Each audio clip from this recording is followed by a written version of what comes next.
ഞാൻ ധരിക്കുന്ന വസ്ത്രം ഉൾപ്പെടെ, ഞാൻ പറയുന്ന കാര്യം ഉൾപ്പെടെ, ഞാൻ എൻ്റെ ഇൻസ്റ്റഗ്രാം പേജിൽ കുറിക്കുന്ന ആശയങ്ങൾ ഉൾപ്പെടെയുള്ളവയെല്ലാം തന്നെ എൻ്റെ ഒരു പൊളിറ്റിക്കൽ സ്റ്റേറ്റ്മെന്റ് ആണ് എന്ന് പറയുന്ന ജെൻസി തലമുറ.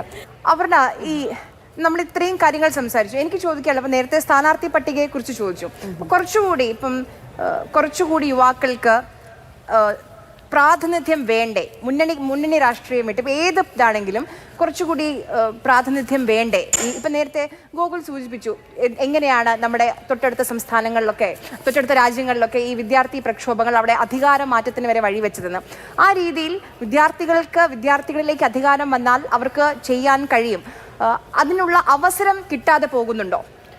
തീർച്ചയായിട്ടും ഈ ഒരു സമയത്ത് പ്രത്യേകം ഞാൻ പറയാൻ ആഗ്രഹിക്കുന്ന ഒരു കാര്യം എന്താണെന്ന് വെച്ച് കഴിഞ്ഞാൽ, നമ്മൾ പലപ്പോഴും പറയാറുള്ളത് വിദ്യാർത്ഥികൾക്ക്, അതായത് യുവതലമുറക്ക് അവരുടേതായിട്ടുള്ള ഒരു പ്രാതിനിധ്യം നമ്മുടെ ഈ ഒരു ഇലക്ഷൻ പ്രോസസ്സിൽ വേണം എന്നുള്ളതാണ്, അല്ലെങ്കിൽ ഇത്തരത്തിലുള്ള മത്സരാർത്ഥികളായിട്ട് അവർ മാറണം എന്നുള്ളതാണ്. പലപ്പോഴും നമ്മൾ പറയുന്ന ഒരു ആശയം എന്ന് പറയുന്നത് ജെൻസി വളരെ അപ്പൊളിറ്റിക്കൽ ആണ്, അവർക്ക് കൃത്യമായിട്ടുള്ള രാഷ്ട്രീയ നിലപാടുകളില്ല എന്ന് പറയുന്നതാണ്. പക്ഷേ അത് നോക്കുകയാണെങ്കിൽ, ഉപരിപ്ലവമായിട്ട് നോക്കുകയാണെങ്കിൽ ഒരുപക്ഷെ ശരിയാണ്. അവരിതിൽ പങ്കെടുക്കാത്തത് കൊണ്ടാണ് അവർക്ക് പ്രാതിനിധ്യം ഇല്ലാത്തത് എന്നുള്ള ഒരു നറേറ്റീവ്, എന്നുള്ള ഒരു ആഖ്യാനം വരുന്നത് ഉപരിപ്ലവമായിട്ട് നോക്കുകയാണെങ്കിൽ ഒരുപക്ഷെ ശരിയായിരിക്കാം. പക്ഷെ അങ്ങനെയല്ല. ജെൻസികൾ എന്ന് പറയുന്നത് കൃത്യമായിട്ടുള്ള ആശയങ്ങളുണ്ട്, കൃത്യമായിട്ടുള്ള പൊളിറ്റിക്കൽ സ്റ്റേറ്റ്മെന്റ് ഉണ്ട്. കാരണം നമുക്കറിയാം, ഇപ്പോൾ പൊളിറ്റിക്സ് എന്ന് പറയുമ്പോൾ കേവലം ഈ മണിക്കേൻ ഡ്യുവലിസം ഒക്കെ പറയുന്നത് പോലെ ഇടത് വലത് മാത്രമാണ്, അല്ലെങ്കിൽ രാഷ്ട്രീയ പാർട്ടികളും അതിൻ്റെ കൊടിപിടയ്ക്കുന്നതും മാത്രമാണ് രാഷ്ട്രീയം എന്നുള്ള ഒരു ചിന്തയുടെ അടിസ്ഥാനത്തിൽ നോക്കുകയാണെങ്കിൽ ഒരുപക്ഷെ ജെൻസികൾ അത്തരത്തിലുള്ള ഒരു പൊളിറ്റിക്കൽ ആക്ടിവിസത്തിലേക്ക് നീങ്ങുന്നില്ല എന്ന് പറയും. പക്ഷേ അതിന് പകരമായിട്ട് പൊളിറ്റിക്കൽ സ്റ്റേറ്റ്മെന്റുകളുണ്ട്. ഇപ്പം നമുക്കറിയാം, കാരോൾ ഹെനിസ്റ്റോ ഒക്കെ പറയുന്നത് പോലെ പേഴ്സണൽ ഈസ് പൊളിറ്റിക്കൽ എന്നുള്ള ഒരു ആശയം ഉണ്ടല്ലോ. ഞാൻ ധരിക്കുന്ന വസ്ത്രം ഉൾപ്പെടെ, ഞാൻ പറയുന്ന കാര്യം ഉൾപ്പെടെ, ഞാൻ എൻ്റെ ഇൻസ്റ്റഗ്രാം പേജിൽ കുറിക്കുന്ന ആശയങ്ങൾ ഉൾപ്പെടെയുള്ളവയെല്ലാം തന്നെ എൻ്റെ ഒരു പൊളിറ്റിക്കൽ സ്റ്റേറ്റ്മെന്റ് ആണ് എന്ന് പറയുന്ന ജെൻസി തലമുറ.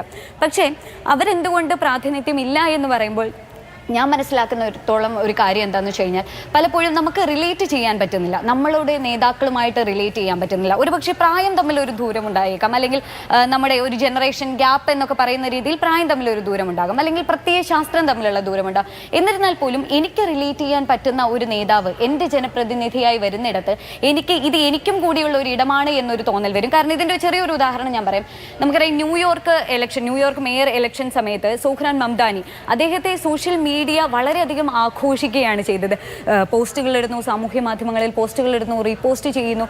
കാരണം അതുമാത്രമല്ല, ഇപ്പം നേപ്പാളിൻ്റെ ഏറ്റവും പുതിയ പ്രായം കുറഞ്ഞ പ്രധാനമന്ത്രി എന്നുള്ള ഒരു ആശയം, റാപ്പറായിട്ടുള്ള ഒരു പ്രധാനമന്ത്രി എന്നുള്ള ആശയം, ഇതൊന്നും പറയുന്നത് ഇത് യുവതലമുറയുമായിട്ട് അവരോടൊപ്പം ചേർന്ന് നിൽക്കുകയാണ്, അവർക്ക് ഇടപഴകാൻ പറ്റുന്ന ഒരു ഇടമാണ് എന്നൊരു ബോധ്യപ്പെടുത്തൽ കൂടിയാണ്. നമുക്കറിയാം, ഇപ്പോൾ ഈ ഇലക്ഷൻ കമ്മീഷൻ്റെ ഭാഗമായിട്ട് ഒരുപാടധികം സ്വീപ്പ് പോലെയുള്ള ആശയങ്ങളൊക്കെ മുന്നോട്ട് വയ്ക്കുകയാണ്, യുവാക്കളെ ഇതിലേക്ക് അടുപ്പിക്കാനും വേണ്ടിയിട്ടുള്ള ആശയങ്ങൾ വയ്ക്കുകയാണ്. പക്ഷേ അതുകൊണ്ട് തന്നെയാണ് ഈ ജെൻസികളുടെ പൊളിറ്റിക്കൽ പ്രാതിനിധ്യം കുറയുന്നത് എന്ത് എന്നുള്ള ഒരു ചർച്ച വരികയാണെങ്കിൽ അതിൽ പല ഘടകങ്ങളുണ്ട്.